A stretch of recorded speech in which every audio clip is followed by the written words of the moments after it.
আসসালামু আলাইকুম। আমার চ্যানেলে সবাইকে স্বাগতম। আপনারা সবাই কেমন আছেন? আমি আল্লাহর রহমতে অনেক ভালো আছি।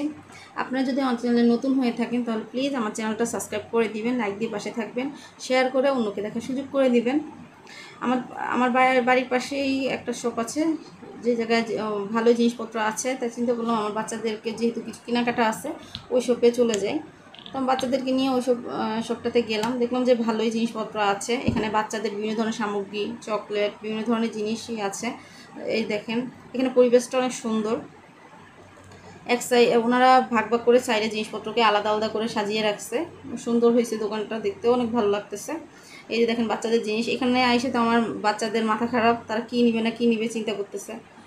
পরে এখানে প্রাইস পেনও আছে, মহিলাদের আসবাবপত্রের মধ্যে জিনিসপত্রগুলো এখানে আছে। এই যে বিভিন্ন ধরনের বিস্কুট, আপনার আলু পে সব কিছুই এখানে আছে।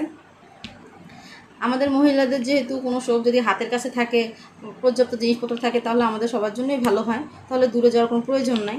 এই যে বিভিন্ন ধরনের আইটেমের আইসক্রিম আছে। তাই আমি চিন্তা করলাম এখান থেকে কিছু কেনাকাটা করা যাক। আমিও কিছু জিনিসপত্র কিনছি। যাদের বাচ্চা আছে তাদের তো অবশ্যই কোথাও গেলে খালি হাতে আসাই যাবে না। আমারও সেরকম, আমি কিছু আমার বাচ্চাদের জন্য কিছু আইটেম কিনে নিয়েছি, কিছু আমার ঘরের জন্য জিনিসপত্র কেনাকাটা করছি। এখানে পরিবেশটা সুন্দর। এই যে আমি জিনিসপত্র কেনাকাটা করছি, এগুলো আমার বাচ্চাদের জন্য। আরও কিছু কিনবো, আমার নিজস্ব কিছু কেনাকাটা আছে, সেজন্য এখানে এই যে মেয়েদের প্রসাধনী আছে, এখান থেকে আমি কিছু জিনিস কিনে নিয়েছি। যেহেতু পরিবেশটা সুন্দর, আরামদায়ক, তো এখান থেকেই জিনিসপত্র কিনা ভালো, তাই সে চিন্তা করলাম যে এখান থেকে জিনিসগুলো কিনা যাক। এই যে দেখেন সব ধরনেরই ফেসওয়াশ সব আছে। পরে বাসায় আসলাম, চিন্তা চিন্তা করলাম ওদের জন্য কি করা যায়। এখন ওরা বলতেছে যে চিকেন বানিয়ে দেওয়ার জন্য, তাই আমি যেহেতু নিয়ে আসছি সব কিছু, তাহলে চিন্তা করলাম যে ঠিক আছে চিকেন বনটা বানিয়ে দিই ওদেরকে। সেজন্য আমি পরিমাণ মতো আটা নিয়ে নিছি। এটা ময়দা দিয়ে আটা দিয়ে দোনোভাবেই করা যায়, যেহেতু আমার বাসায় ময়দা ছিল না সেহেতু আমি আটা দিয়েই করছি, যেহেতু হাতের নাগালে ছিল আটাটা। পরিমাণ মতো আটা নিছি আমি। তারপরে 2 চামচ ইস্ট, মানে যতটুকু পরিমাণে আটা নেবেন অতটুকু পরিমাণে বুঝে আপনারা ইস্ট দিবেন। তারপরে পরিমাণ মতো লবণ, তারপরে চিনি, আপনারা মিষ্টি যেরকম খান ওরকম দিয়ে আমি ভালো করে উপর দিয়ে কাঁচা তেল দিছি। তো দেওয়ার পরে ভালো করে ডোটা মাখানোর জন্য শুকনো উপকরণ দিয়ে সবগুলো দিয়ে মেখে নিতেছি।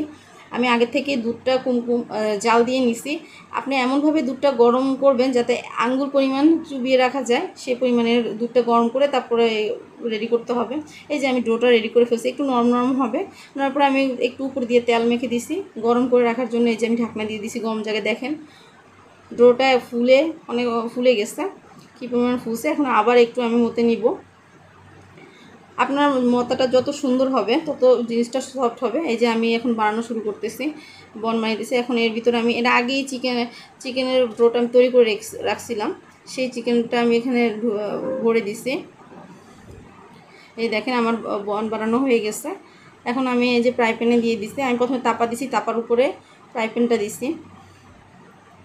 প্রথমে আমি ডিম 2টা ফাটিয়ে রাখছি, এরপরে যে ওইটার বনের উপর দিয়ে একটু দিয়ে দিছি। দেওয়ার পরে আপনাদের তিল বা আপনার কালো জিরা আপনারা দিতে পারেন, যে যেমন পছন্দ করেন সেটাই দিতে পারেন। আমার কাছে দুটোটাই ছিল, আমি দিছি। এই দেখেন আমার সাদা বন হয়ে গেছে। আমার বাচ্চারা বেশি পছন্দ করে চিকেন টাইপের জিনিস, এই জন্য আমি ঘরে যাই থাকে তাই দিয়ে চেষ্টা করি ওদেরকে একটু ভালো করে চিকেনের মতো কোনো কিছু করে দেওয়ার জন্য। এই যে দেখেন কেমন হয়েছে, কমেন্টে জানাবেন। আল্লাহ হাফেজ।